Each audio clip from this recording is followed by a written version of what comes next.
Buenas tardes a todos. Somos los bioquímicos Bren Jazmín y Ferragut Santiago Manuel, ambos residentes de R1, y hoy vamos a compartir el Ateneo que tuvimos la posibilidad de realizar dentro de la rotación por el área de Química Clínica del Laboratorio Central en Salud Pública del Chaco. El título del mismo es de la estadística al diagnóstico, límites de decisión clínica de colesterol y triglicéridos por método indirecto en población pediátrica. Bien, comencemos hablando primero de los objetivos. El primero es explicar los procesos estadísticos disponibles para obtener los valores de rango de referencia y de decisión clínica.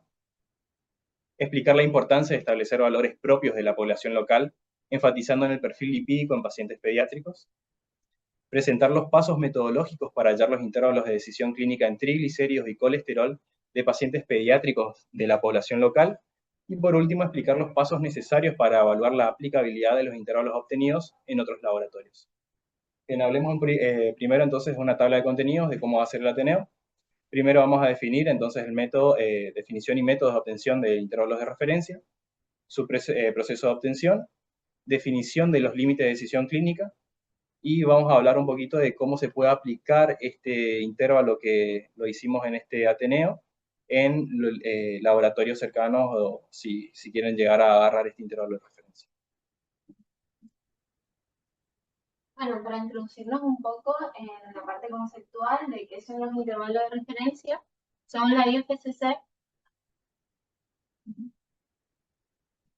un valor de referencia se define como un resultado analítico obtenido de un individuo de referencia. Esto es importante, que este individuo pertenece a una población de referencia y esa población de referencia es a la que sirve el laboratorio, digamos, en cuestión al que estamos, el laboratorio en el que estamos trabajando, en este caso el laboratorio. Se caracteriza a este individuo fundamentalmente por disfrutar de un buen estado de salud.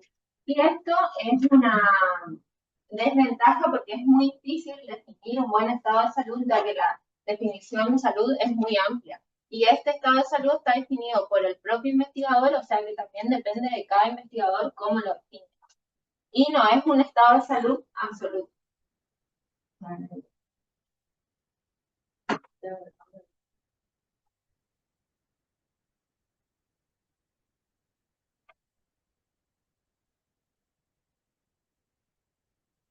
Y según el CLSI,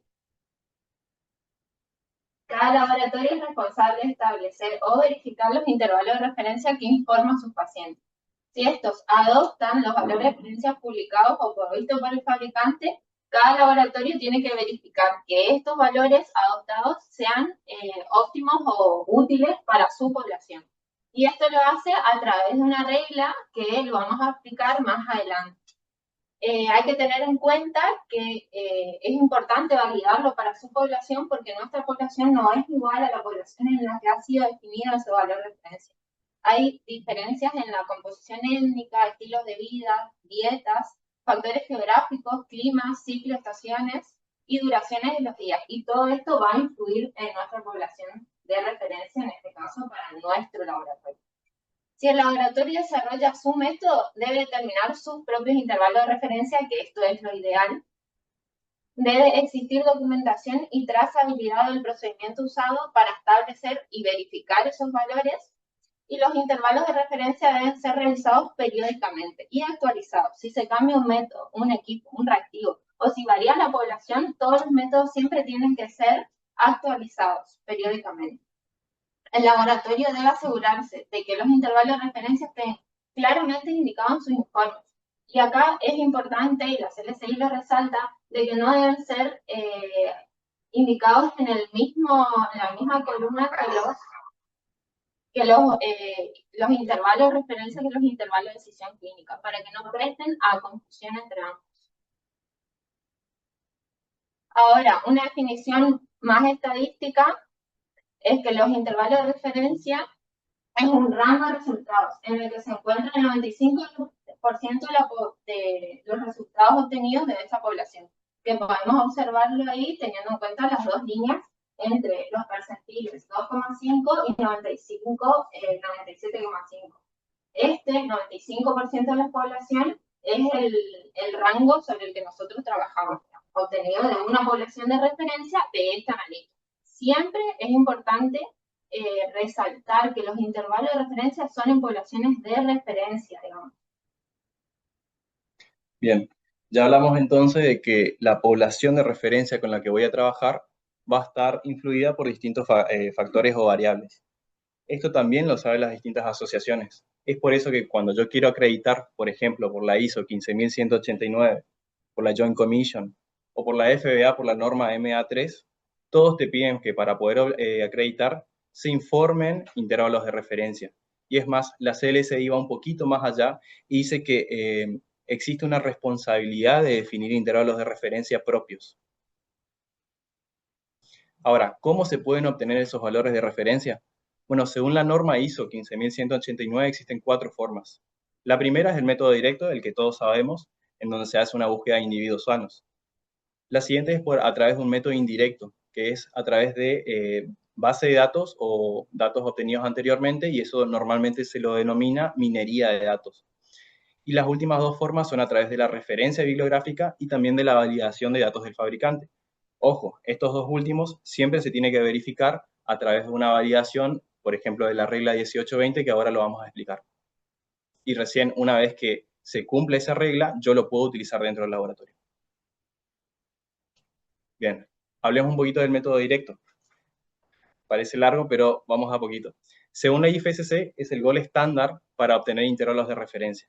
Se comienza entonces con la definición de una población de referencia, en donde se hace adecuados criterios de exclusión e inclusión, una selección de individuos de referencia, obtención de su consentimiento informado, recolección y procesamiento y almacenamiento, análisis de muestras, evaluación estadística, y acá es importante ver cómo es la distribución de la variable, porque puede ser una distribución paramétrica o no paramétrica. Luego el tratamiento estadístico, y este tratamiento tiene que ser adecuado a la distribución. Y por último, intervalos de referencia, que es lo que yo voy a obtener para el uso clínico y también sus intervalos de confianza. Ahora, dentro de este método hay 2 etapas que normalmente tienden a ser caras. La selección de individuos de referencia, es decir, de los voluntarios, y también el análisis de la muestra. Es por eso, o por lo menos lo podemos decir que dentro de las desventajas, el primero es que requieren mayor trabajo y mayor tiempo. Ahora, si bien es una desventaja, justifica con su utilidad, ya que es el gol estándar para poder tener intervalos de referencia. El otro que ya lo dijimos es el hecho de que son costosos. Y existen otras desventajas como el hecho de, por ejemplo, de que son fuertemente influenciados por factores de conveniencia y costo. ¿Por qué? Porque idealmente o teóricamente esta población, o mejor dicho, los voluntarios que yo elijo deben ser totalmente aleatorios. Pero cuando yo estoy creando o estoy llamando a los voluntarios, normalmente voy a llamar o a familiares o a conocidos que puedan llegar al laboratorio para poder crear esos intervalos. O, por ejemplo, si yo pongo un beneficio económico, normalmente la gente que está buscando ese beneficio va a ir al laboratorio. Entonces ya no se cumple el hecho de que sea completamente aleatorio.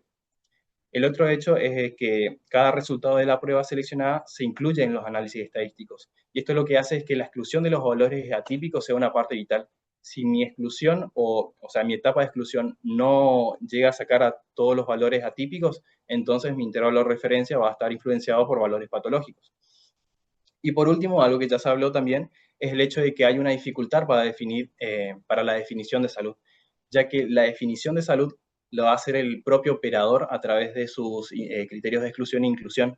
Pero como ya vimos, la OMS, por ejemplo, dice que una definición de salud no es solamente intervalos de referencia en analitos, sino que también tiene que ver la parte mental, psicológica, emocional del paciente. Y por último también el hecho de que existe prevalencia de enfermedades subclínicas que yo no lo voy a estar viendo dentro de los analitos medidos.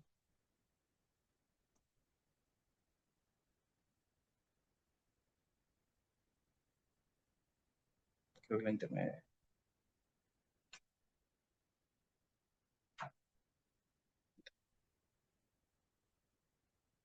Bueno, entonces eso con respecto a métodos directos. Ahora, métodos indirectos, como ya dije, es una convocatoria indirecta, es decir, un estudio a posteriori de datos ya corregidos y almacenados en una base de datos. Y este método pueden ser paramétricos, como por ejemplo Hoffman o Bhattacharya, o no paramétricos. Ahora, este es el método que nosotros escogimos para hacer los intervalos de referencia en el Ateneo. ¿Por qué lo utilizamos? Bueno, primero, ya lo dijimos varias veces, son menos complejos y menos costosos. Pacientes ambulatorios. Normalmente esta es una desventaja dentro de los métodos indirectos, ya que si yo quiero crear intervalos de referencia a través de métodos indirectos en el hospital, los pacientes que están internados, que tienen algún tipo de inflamación o algún tipo de infección, van a modificar de alguna forma los valores de analitos que yo voy a estar analizando. Por eso es que normalmente siempre se recomienda que sean pacientes ambulatorios. Pero esto es una ventaja, ya que donde hicimos el Ateneo, que es el laboratorio central, normalmente los pacientes son ambulatorios. Bueno, también agregar el hecho de que estamos hablando de intervalos de referencia pediátricos, es por eso que va a ser un poco imposible el buscar voluntarios que quieran llegar a sacarse sangre. Y por último, también el definir normalidad. Si ya dijimos que hay dificultad para definir lo que es salud, también hay que hablar que dentro de los propios pacientes pediátricos, a una misma edad existen diferentes tallas, a una misma edad existen diferentes desarrollos de crecimiento, diferentes desarrollos sexual, entonces es difícil definir lo que es normalidad para la edad y sexo en estos pacientes, cuando se habla de un método indirecto. Bueno, por último, esto lo agrego más que nada para si alguien lo quiere llegar a aplicar dentro de su laboratorio, hay ciertas consideraciones que se tienen que tener en cuenta cuando se habla del método indirecto. Primero de que se tiene que haber una misma metodología cuando yo estoy agarrando esa base o recolección de datos y cuando se tenga ese intervalo de referencia, cuando yo mire, cuando haga su uso clínico, yo tengo que trabajar con la misma metodología con la que yo recogí los datos.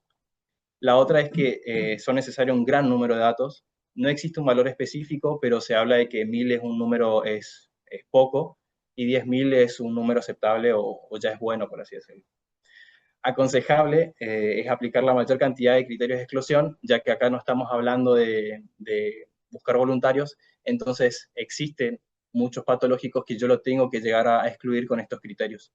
Y por último, que ahora lo vamos a hablar bien, que dentro de los criterios de exclusión también tengo una forma de filtrar bioquímicamente, porque si bien puede ser que yo no tenga valores anteriores del paciente, sí en ese mismo análisis puede ser que existan analitos vinculados con los analitos que yo estoy midiendo, que estén o muy elevados o patológicos, y con esos analitos yo justificar el hecho de que elimine ese valor.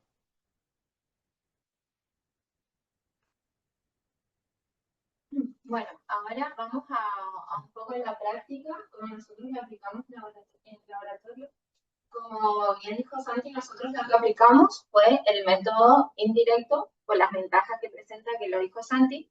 Entonces, lo primero que hicimos es definir los analitos de interés, que en este caso trabajamos con colesterol y triglicéridos. Selección de la población de referencia.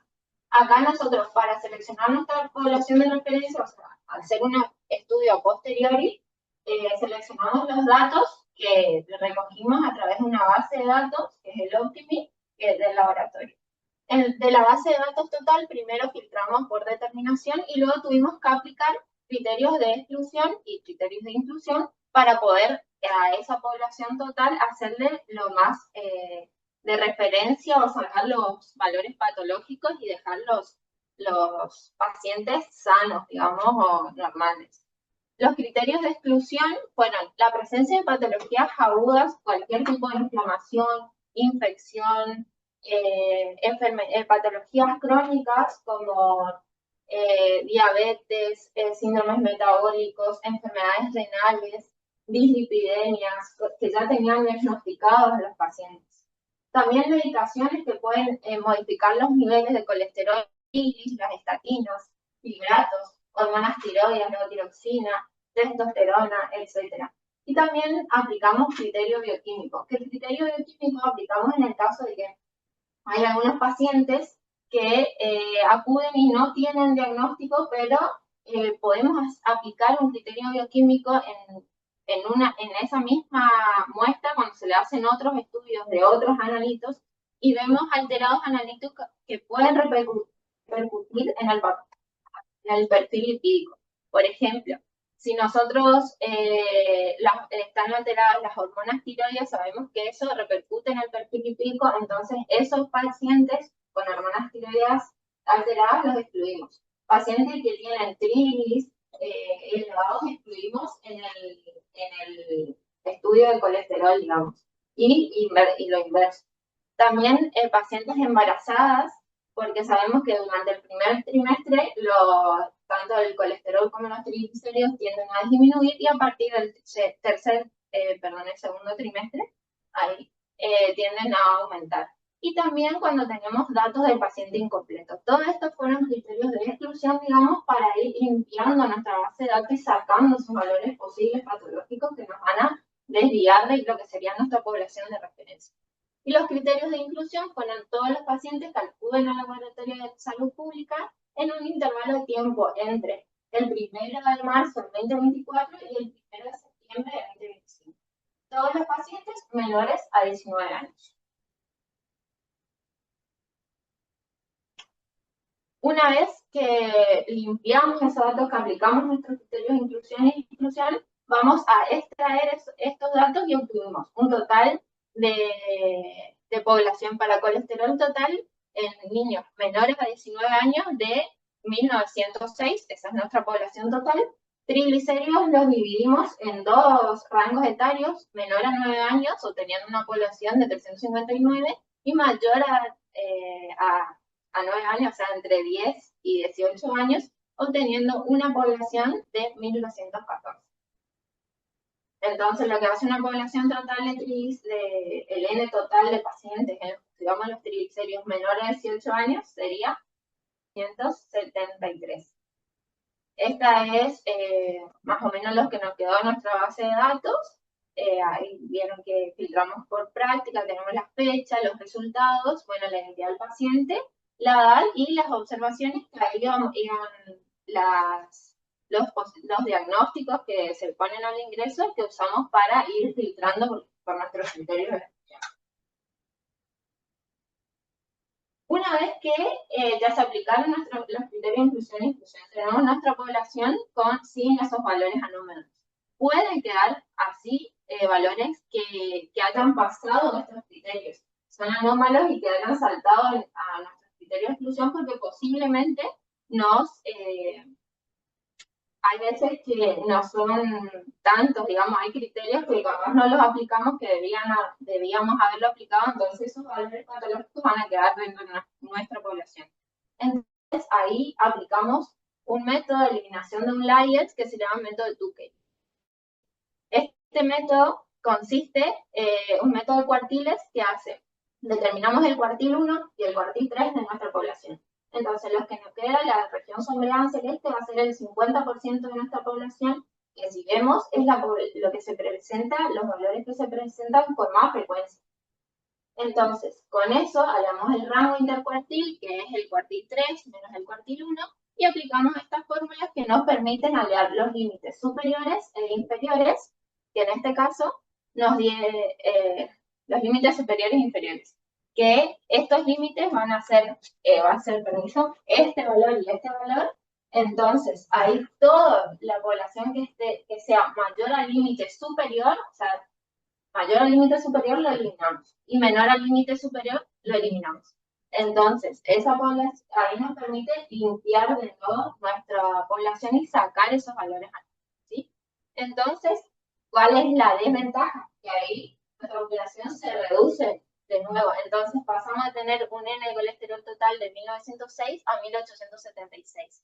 De triglicéridos disminuyó de 359 a 326. Y mayor a 10 años, hasta 18, pasamos de 1234 a 1120. Bueno, hasta acá es todo lo que hicimos para obtener nuestra población de referencia. Entonces, hasta acá todo podemos hacerlo y una vez que llegamos a obtener esta población podemos aplicar distintos métodos. Depende cuál es la distribución de mi población. Si tiene un comportamiento normal o gaussiana o si no. Si en este caso nosotros aplicamos el método de Hoffman. Después, más adelante, después del Tukey, vamos a aplicar otro método que se llama método no paramétrico. En este caso, vamos con el paso 5A, que es el método de Hoffman. Es un método paramétrico, o sea, acá este método es aplicable únicamente a una distribución normal de la población, o sea, que sigue una distribución gaussiana. Bueno, acá lo que hicimos es calcular las frecuencias acumuladas y se grafican las frecuencias acumuladas, el valor de colesterol versus las frecuencias acumuladas. Y obtenemos este gráfico. El objetivo acá es que la regresión lineal sea 0,985, o sea, lo más próximo a la linealidad posible. ¿Por qué? Porque eso nos indica que nuestra distribución se aproxima a una población normal. Entonces, vemos que en este caso nos va a 0,95, muy lejos de cero de la población, de la linealidad. Entonces, lo que se hace acá es aplicamos otro método que vamos a eliminar. Simplemente nos apoyamos sobre la curva y eliminamos las dos partes donde se hace curva con el fin de linealizar. Entonces, aplicamos eso y ahí obtenemos esta nueva ecuación donde podemos ver que se mejoró mucho el valor con pasamos de 0,95 a 0,99, esto es lineal. Entonces, acá sí podemos aplicar el método. Aplicamos.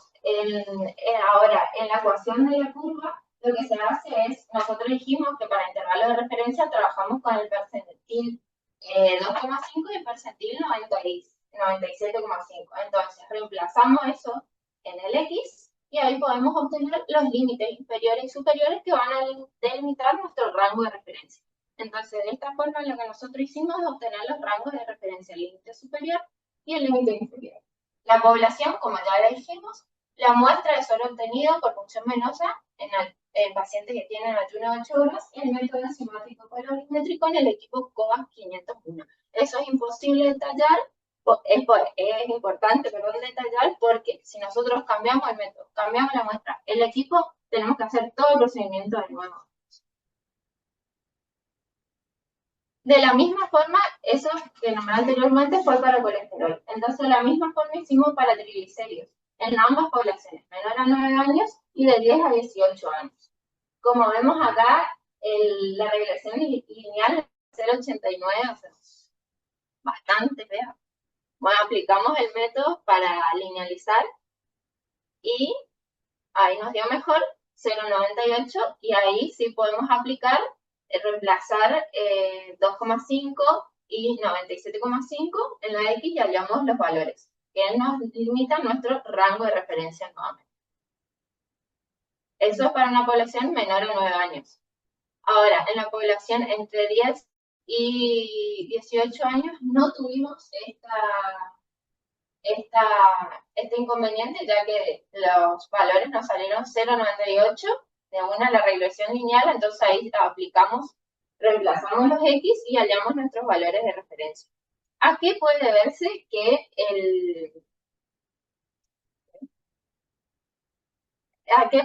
una de las causas en que tuvimos ese inconveniente con la población menor a 9 años es que, si se recuerdan, para triglicéridos en pacientes menores a 9 años era muy chiquita la población, era de 350 aproximadamente. Entonces, puede ser una de las causas por las cuales tuvimos este inconveniente, en que si hubo valores patológicos, no se diluyen en la muestra, sino que afectan a ser un nene tan pequeño. Entonces, en base a esto, hasta lo dicho hasta acá, ¿es lo mismo para ustedes hablar de intervalos de referencia y límite de decisión clínica? ¿Por qué?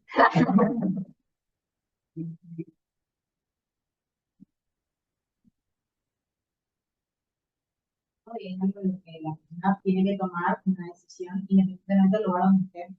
Intervalo de referencia es adecuado y apropiado a la relación, a la población, hablando de esa población acotada del lugar que trata las condiciones climáticas de largo del día, su población.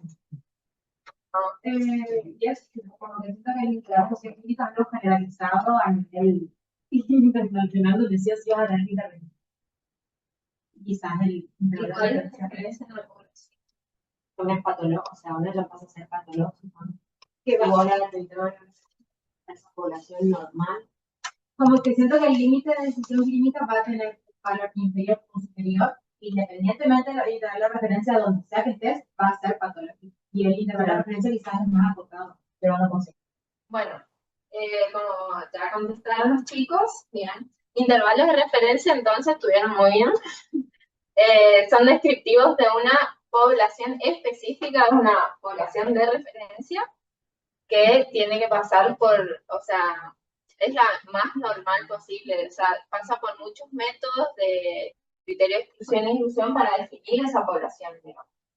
Y sin embargo, los límites de decisión clínica se definen a partir de estudios clínicos en este caso, según la pregunta diagnóstica, y marcan puntos a partir de los cuales el paciente debe recibir un manejo distinto. Muy bien lo que dijeron ustedes, o sea, nos marca, nos permite estratificar al paciente como bajo riesgo, riesgo moderado y riesgo alto, lo que le permite al médico tomar una decisión clínica, si debe ser medicado un cambio de conducta o debe seguir. Bien, las distintas asociaciones para el perfil lipídico hablan del hecho de que los límites de decisión clínica se establecen a través de distintos percentiles a los que habíamos visto en Hoffman. Es por eso que no podemos aplicar el método de Hoffman y tenemos que ir a otro método distinto. No podemos aplicar el método de Hoffman porque en realidad, pues, si se acuerdan que yo le dije, el método de Hoffman era un método paramétrico que se aplica a poblaciones que tienen una instrucción normal. Y en este caso tuvimos también tantos problemas con Trigli porque no tienen un comportamiento normal, digamos, que sirve la gaussiana. Normalmente el perfil lipídico tiene una tendencia a está sesgada hacia la derecha cuando se habla de esa distribución. Es por eso que en este caso conviene hacer un método no paramétrico, en el cual se habla de una prueba de distribución libre. Normalmente lo que se hace en estos métodos es agarrar los percentiles 75 y 95, en este caso sería para triglicéridos, para menores de 9 años. Esos valores, por medio de ese método, nos dio deseable menor a 89, límite alto 89 entre 100 y 138 y elevado mayor a 138 para la población menor a 9 años o 9 años. Y por otra parte tenemos también entre 10 a 18 años los percentiles P75 que dieron entonces deseable menor a 96, el límite alto que sería entre ese P75 a 95, que es de 96 a 141, y elevado mayor a 141. Por último quedaría entonces colesterol, el cual dio valores menor a 154 como deseable, para el límite alto sería entre 154 y 183, y elevado mayor a 183.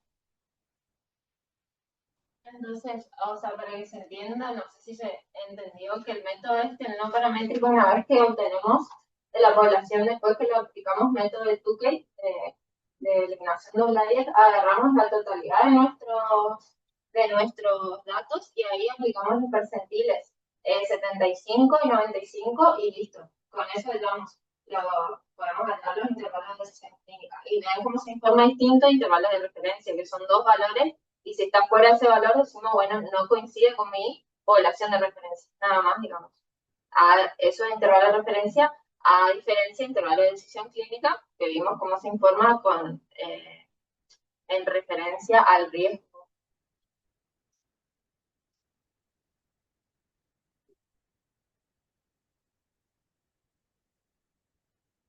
¿Sí? Bien, seguimos.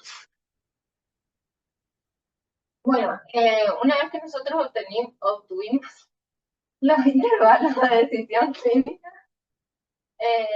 podemos o no validarlos. O sea, con nosotros aplicar eso, el método de los percentiles, ya podemos usar, digamos, o si no, podemos validarlo por medio de este método, que es diferencia absoluta, debe ser menor al BCR.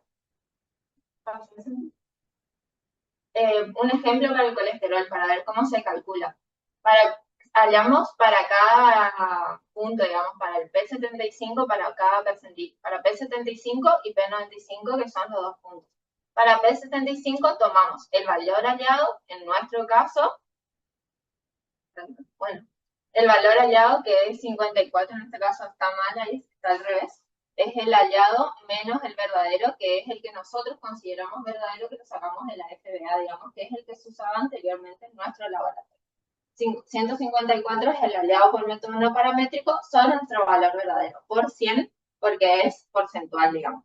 Entonces, ese valor para cada percentil lo comparamos con el BCR. Y si es menor a BCR, nuestro intervalo hallado está check, podemos usarlo, digamos, aplicarlo. Entonces aplicamos para triglicéridos, tanto en menores a 9 años como de 10 a 18 años, colesterol. Y hallamos los BCR, como vemos el BCR, como acá sabemos, de triglicéridos presenta una dificultad que tiene una variabilidad entre individuos muy grande, entonces el BCR es muy grande, entonces, ¿les parece a ustedes que es bueno, o sea, que podríamos chequear así nuestro método? Vale. Claro, ¿no? Porque es muy grande el BCR, entonces siempre nos haga menor, digamos. Entonces, en este caso, el BCR de este analito no es muy útil porque por la alta variabilidad entre individuos. Sin embargo, el colesterol está mejor. Bien, ahora ponemos entonces este cuadro para que se pueda observar mejor cómo fueron los datos. Primero están los de la FBA, luego lo que nosotros hallamos, y luego lo que habíamos hablado al principio, que son el intervalo de referencia por el método de Hoffman. Acá viene la pregunta.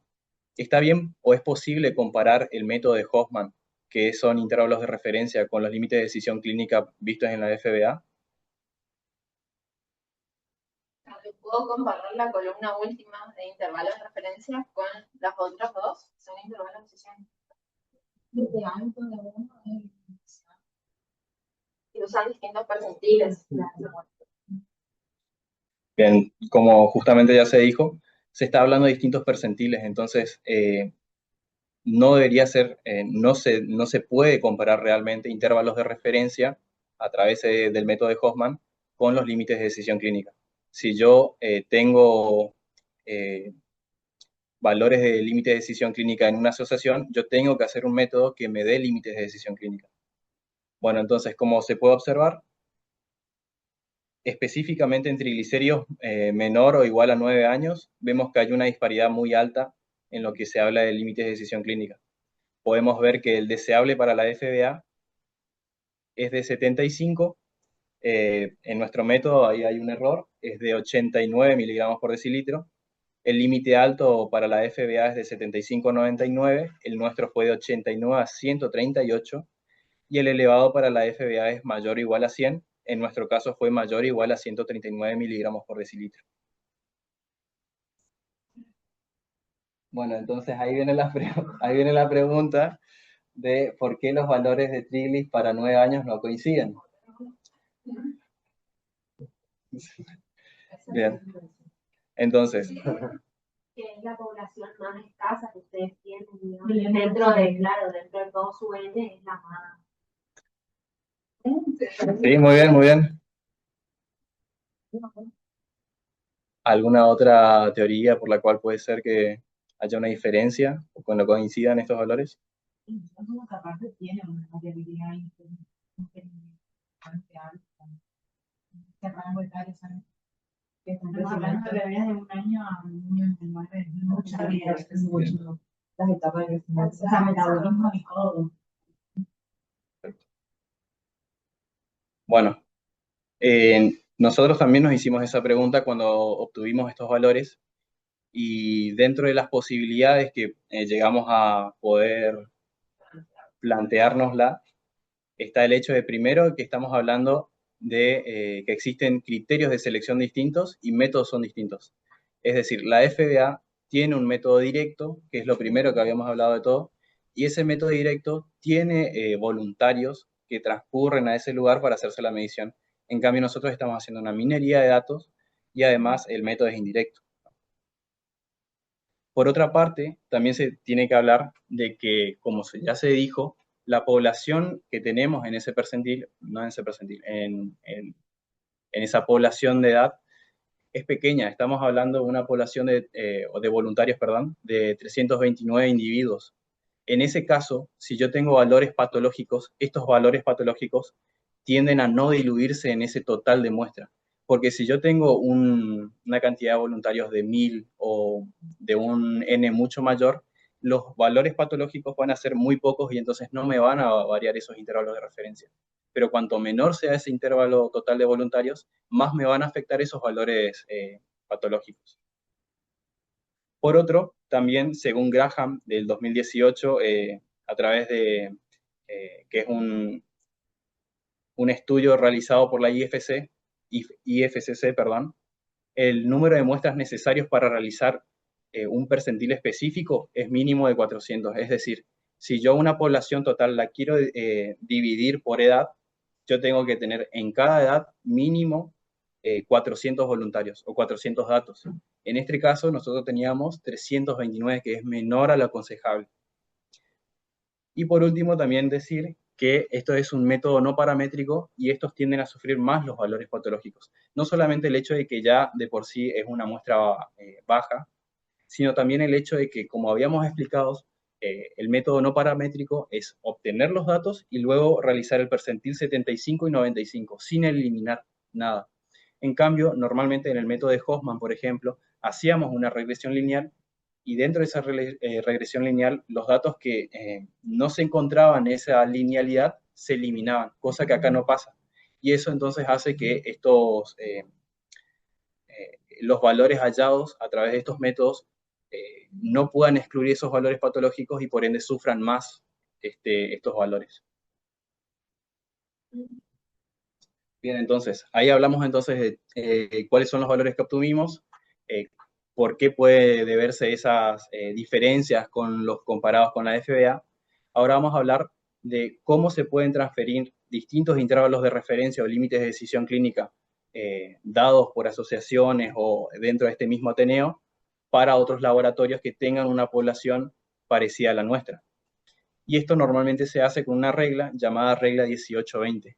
En esta regla lo que se hace es juntar 20 individuos de referencia de la población del laboratorio y hacer la medición con el intervalo que nosotros queremos evaluar. Si dentro de esos resultados yo obtengo 18 resultados que se encuentran dentro de ese intervalo y solamente 2 no se encuentran dentro de ese intervalo, entonces yo puedo aplicar o estaría aceptado ese intervalo, agarrarlo para mi laboratorio. Ahora sí, hay que tener algo en cuenta, y es que tanto la etapa preanalítica como a la analítica tienen que ser similares a las etapas preanalíticas y analíticas del intervalo que yo quiero usar. Es decir, mi etapa preanalítica y analítica debería ser parecido a la de la FBA, por ejemplo, en este caso, que es con la cual nos estamos comparando. Ahora, la otra cosa, si dentro de esa regla 18-20 yo tengo valores, o sea, tengo más de 2 valores que no se encuentran de ese intervalo, puede pasar 2 cosas.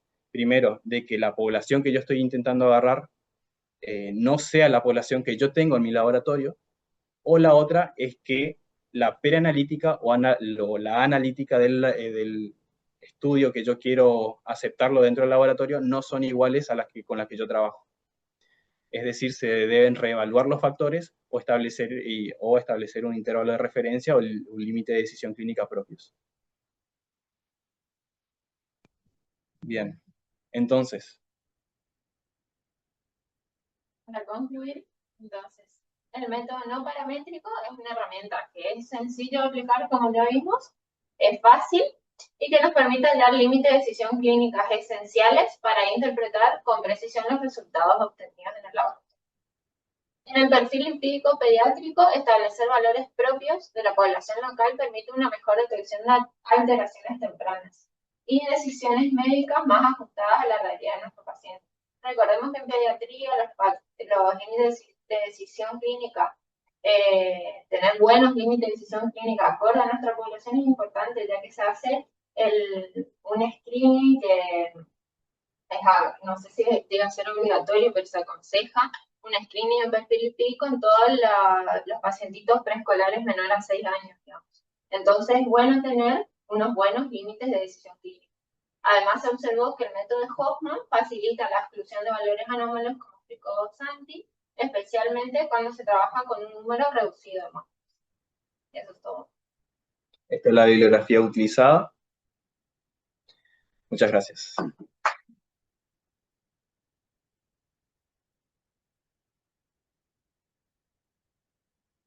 ¿Alguna pregunta?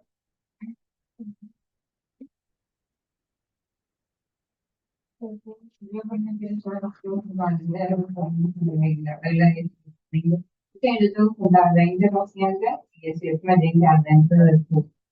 Pero mis 20 pacientes dicen que tienen que ser pacientes con una referencia. Yo tengo que conocer Mis criterios de tus exclusión criterios para yo también tomar los mismos, ¿no? No. para que sean lo más parecidas a las poblaciones posible, digamos. Ustedes irán a trabajar con pacientes pediátricos con adultos, porque por ahí son la mayor cantidad de pacientes que atienden en la adultos. Sí, porque justamente para pediatría no había esos valores. No, pero también está dentro de las ventajas del método indirecto, perdón, porque justamente no se pueden obtener voluntarios para los chicos. Entonces tienden a haber menos valores o intervalos de referencia actualizados para la población que vos querés. Es por eso que estos métodos normalmente tienden a ser mejores para esta población pediátrica.